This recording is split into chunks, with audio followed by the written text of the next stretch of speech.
Today we're going to be reading some Kant, the Prolegomena to Any Future Metaphysics. And I'm going to share my screen right now. So just get this set up here. That's the introduction. We're using the Cambridge edition. So here we go. Prolegomena to Any Future Metaphysics that will be able to come forward as a science. And that's the contents. Preface. These prolegomena are not for the use of apprentices, but of future teachers, and indeed are not to help them to organize the presentation of an already existing science, but to discover this science itself for the first time. There are scholars for whom the history of philosophy, ancients as well as moderns, is itself their philosophy. The present prolegomena have not been written for them. They must wait until those who have endeavored to draw from the wellsprings of reason itself have finished their business. And then it will be their turn to bring new ideas of these events to the world. Otherwise, in their opinion, nothing can be said that has not already been said before. And in fact, this opinion can stand for all time as an infallible prediction. For since the human understanding has wandered over countless subjects in various ways through many centuries, it can hardly fail that for anything new, something old should have been found that has some familiarity with it.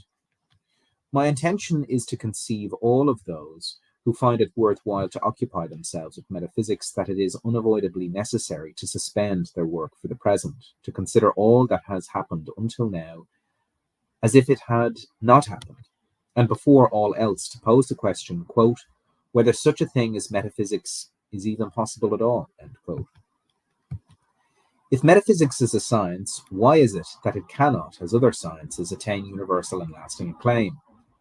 If it is not, how does it happen that, under the pretense of a science, it incessantly shows off and strings along the human understanding with hopes that never dim but are never fulfilled, whether therefore we demonstrate our knowledge to our ignorance? For once we must arrive at something certain concerning the nature of the self-proclaimed science, for things cannot possibly remain on their present footing. It seems almost laughable that while every other science makes continuous progress, metaphysics, which desires to be wisdom itself, and which everyone consults as an oracle, perpetually turns round on the same spot without coming a step further. Further, it has lost a great many of its adherents, and one does not find that those who feel strong enough to shine in other sciences wish to risk their reputation in this one. Where anyone, usually ignorant in all other things, lays claim to a decisive opinion, since in this region there are in fact still no reliable weights and measures with which to distinguish profundity from shallow babble. It is, after all, not completely unheard of, after long cultivation of a science, that in considering with wonder how much progress has been made, someone should finally allow the question to arise, whether and how much and how such a science is possible at all. For human reason is so keen on building that more than once it has erected a tower, and has afterwards torn it down in order to see how well it constituted its foundation may have been. It is never too late to grow reasonable and wise, but if the insight comes late, it is always harder to bring it into play. To ask whether a science might in fact be possible assumes a doubt about its actuality, Wirklichkeit. Such a doubt offends everyone whose entire belongings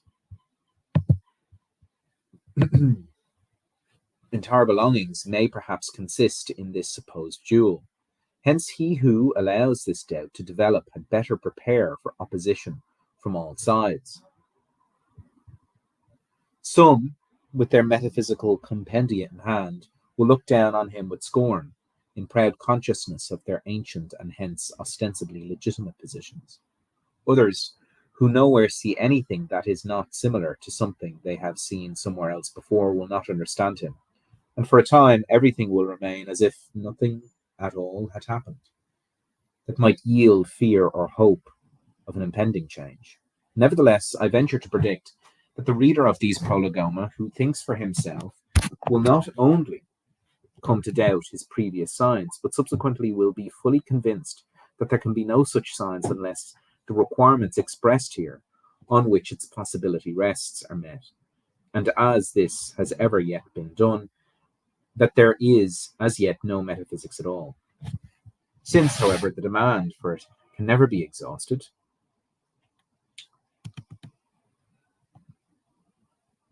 because of the interest of human reason in general is too much intimately interwoven with it, the reader will admit that a complete reform, or rather a rebirth of metaphysics according to a plan completely unknown before now, is inevitable, approaching, however,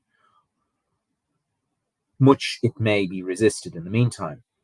Since the essays of Locke and Leibniz, so John Locke, the essay concerning human understanding, and Leibniz, Nouveau Essai sur Entitlement Humain, they're the two books that he's quoting. Or rather, since the rise of metaphysics as far as the history of it reaches, no event has occurred that could have been more decisive with respect to the fate of this science than the attack made upon it by David Hume. He brought no light to this kind of knowledge. Erkenntnis. Okay.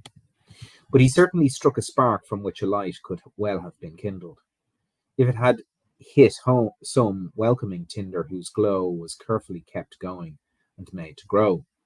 Hume started mainly from a single but important concept in metaphysics, namely that of the connection of cause and effect, and also its derivative concepts of force and action,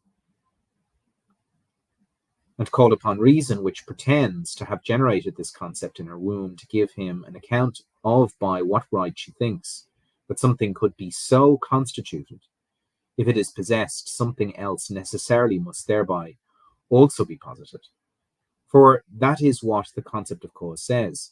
He indisputably proved that it is wholly impossible for reason to think such a connection a priori, and from concepts, because this connection contains necessity, and it is simply not to be seen how it could be. That because something is necessarily must also be, and therefore how the concept of such a connection could be introduced a priori.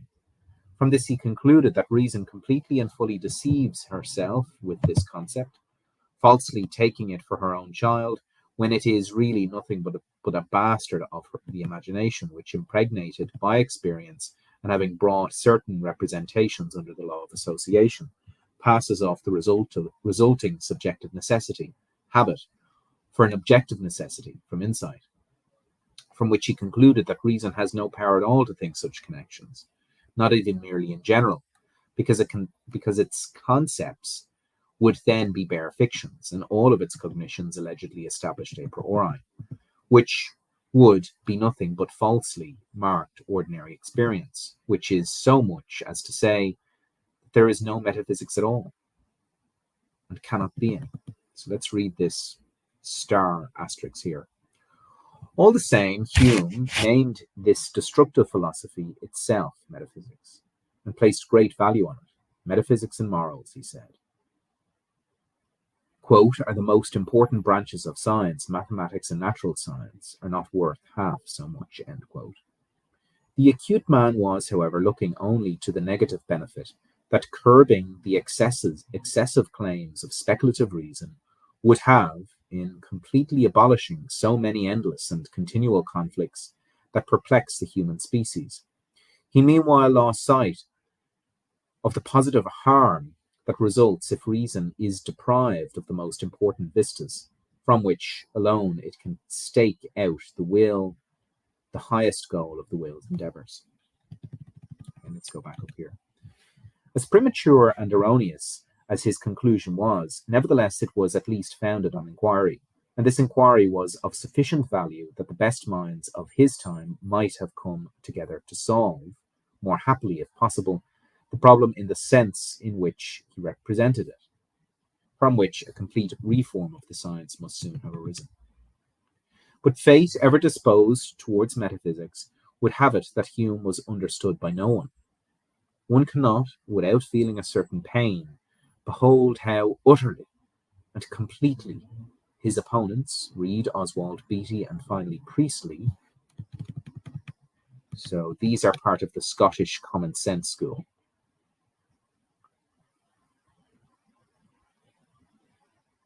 which you can see here on the screen.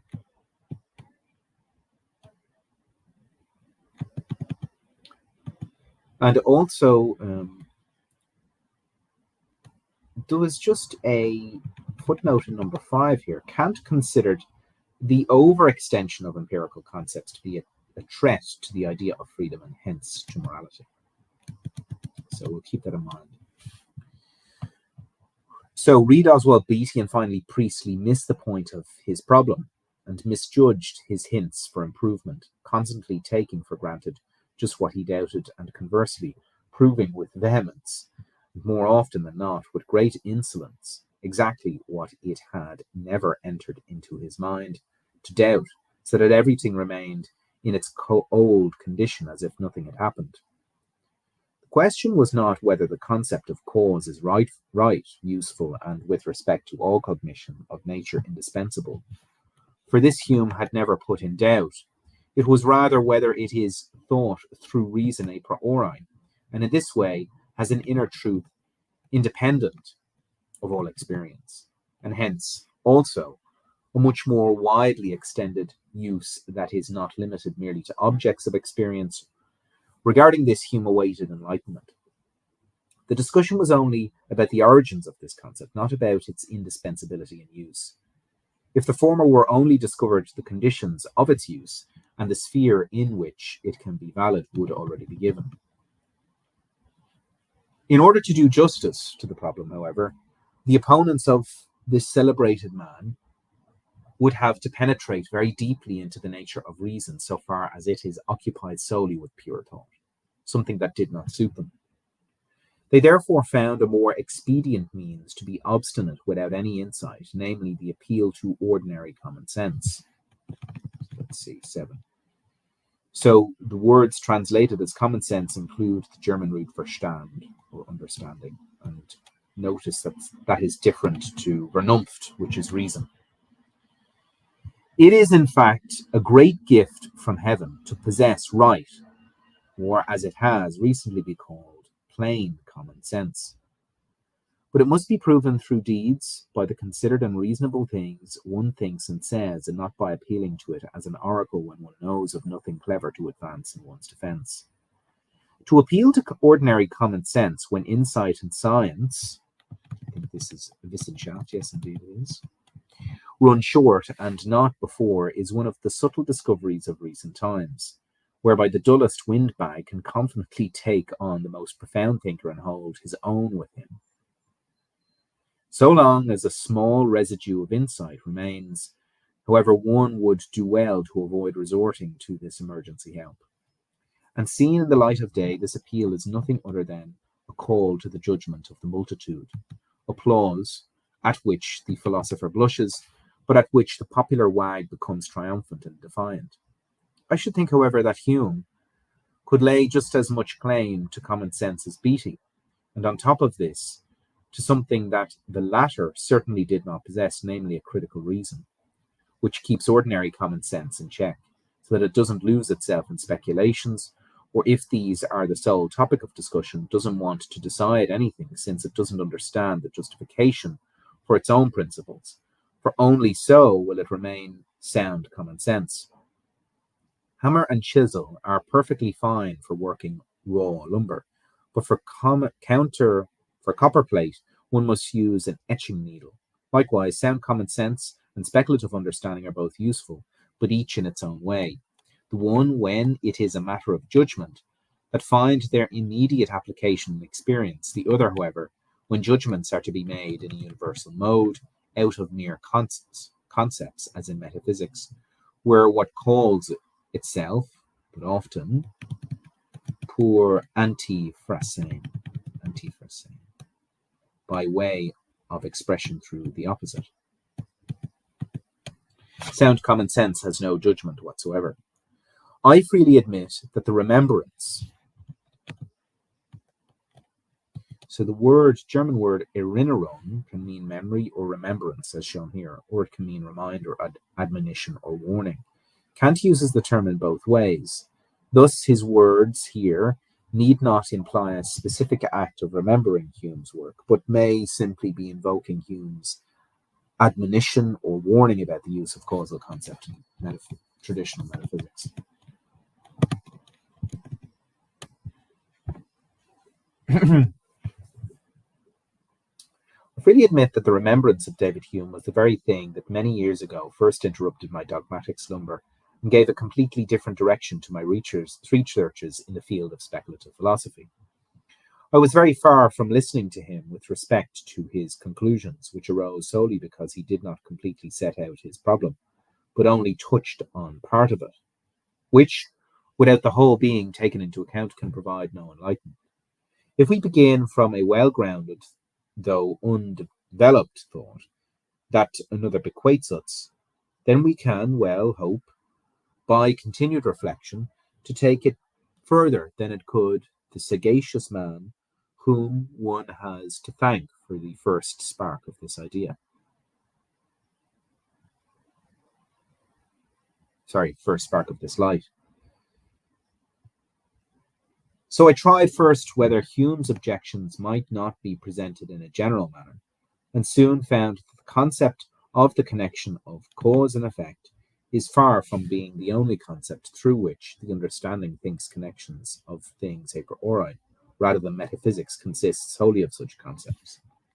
I sought to ascertain their number, and as I had successfully attained this in the way I wished, namely from a single principle, I proceeded to the deduction of these concepts, from which I henceforth became assured that they were not, as Hume had feared, derived from experience, but had arisen from the pure understanding.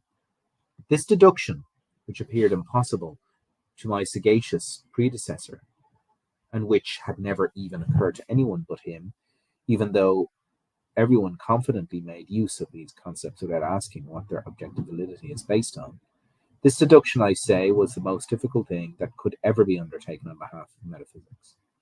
The worst thing about it is that metaphysics as such, as much of it as might be present anywhere at all, could not give me even the slightest help with this, because this very deduction must first settle the possibility of metaphysics.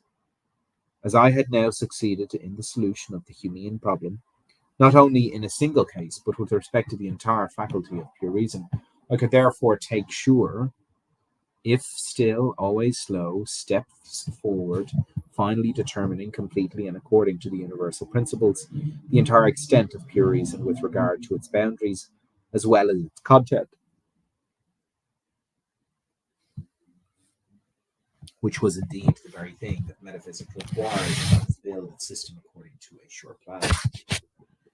But I fear that the elaboration of the Humean problem in its greatest possible amplification, namely the critique of pure reason, may well fare just as the problem itself feared when it was first posed. It will be judged incorrectly because it is not understood. It will not be understood because people will be inclined just to skim through the book, but not to think through it. And they will not want to expand this effort on it, because the work is dry, because it is obscure, because it is opposed to all familiar concepts, and it's long-winded as well. Now, I admit that I do not expect to hear complaints from a philosopher regarding lack of popularity, entertainment, and ease when the matter concerns the existence of highly prized knowledge that is indispensable to humanity. Knowledge that cannot be constituted except according to the strict rules of scholarly exactitude, and to which even popularity may indeed come with time, but can never be there at the start. With regard to a certain obscurity arising in part from the expansiveness of the plan, which makes it difficult to survey the main points upon which the investigation depends, in this respect the complaint is just, and I will redress it through the Prolegomena at present.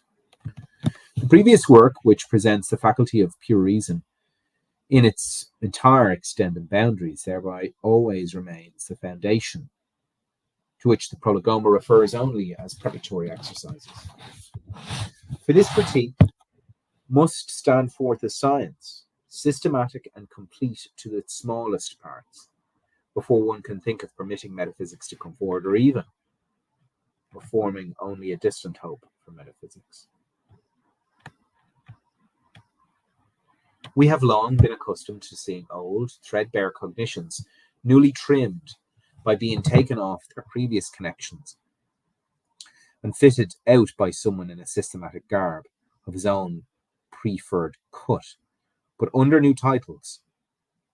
Most readers will beforehand accept nothing else even from this critique. Yet these prolegoma will bring them to understand that there exists a completely new science of which no one had previously formed, merely the thought of which even the bare idea was unknown, and for which nothing from all that has been provided before me now could be used to accept the hint that Hume's doubts had been able to give. Hume also foresaw nothing of any such possible form of science, but disposed his ship on the beach of skepticism for safekeeping. Where it could then lie and rot, as whereas it is important to give it a pilot who, provided with a complete sea chart and a compass, might safely navigate the ship wherever seems good to him, following sound principles of the helmsman's art, drawing from a knowledge of the globe. To approach a new science, one that is entirely isolated and is the only one of its kind, with the prejudice that it can be judged by means of one's putative cognitions already otherwise obtained, although it is not precisely the reality of those that must be completely called into question. Results only in believing that one sees everywhere something that was already otherwise known, because the expression perhaps sound familiar, except that everything must seem to be extremely deformed, contradictory, and nonsensical. Because one does not thereby make the author's thoughts fundamental, but always simply one's own made natural through long habit.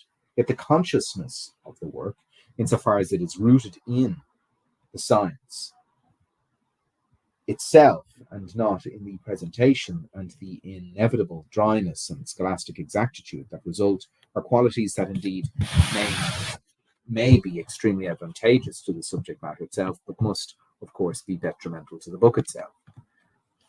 It is not given to everyone to write so subtly and yet so alluringly as David Hume, or so profoundly and at the same time so elegantly as Moses Mendelssohn.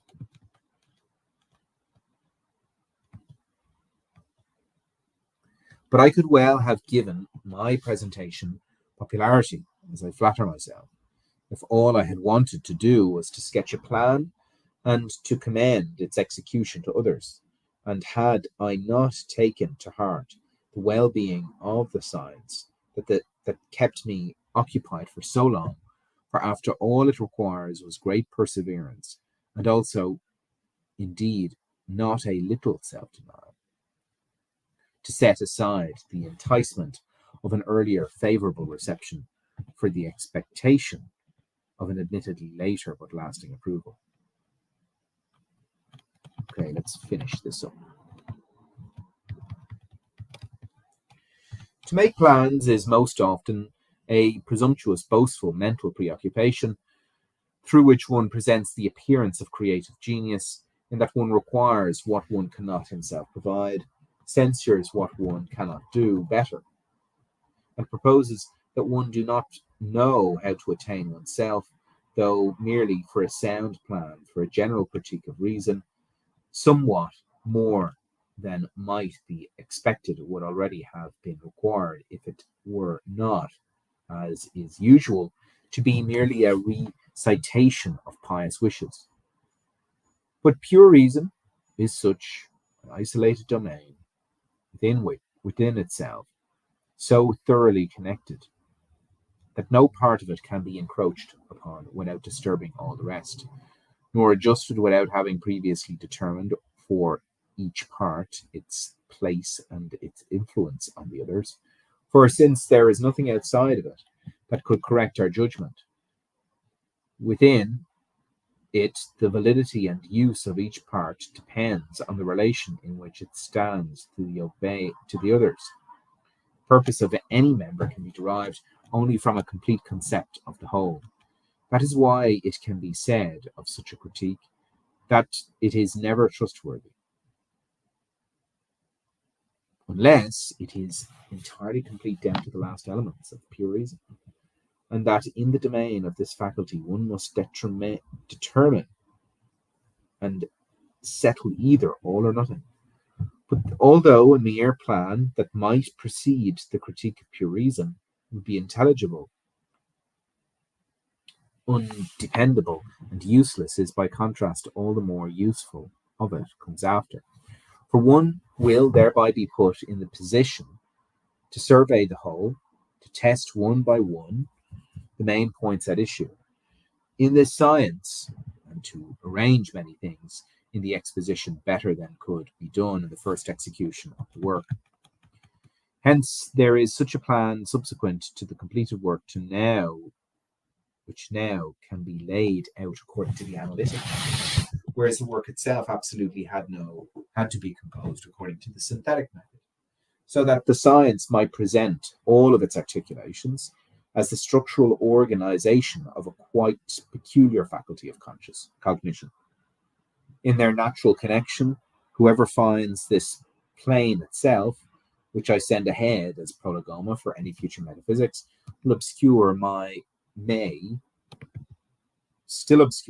may consider that it simply is not necessary for everyone to study metaphysics, and that there are some talents that proceed perfectly well in fundamental and even deep sciences that are closer to intuition, but that will not succeed in the investigation of purely abstract concepts, and that in such a case one should apply one's mental gifts to another object.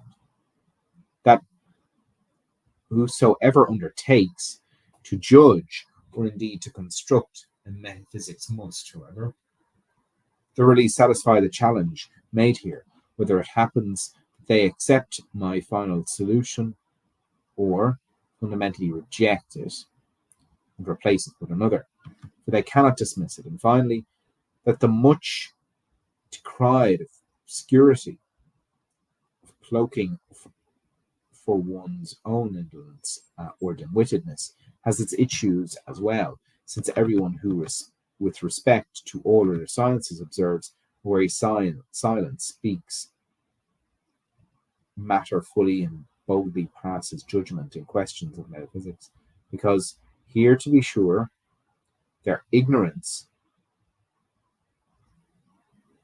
does not stand out clearly in relation to the science of others, but in relation to genuine critical principles, which therefore can be raised. Ignaum focus pecus e pracephilos bilbus. They protect the hives from the drones, an idle bunch. Virgil, Georgica. So that is the presentation or the preface, and next time we'll be reading metaphysical cognition. Till next time, take care.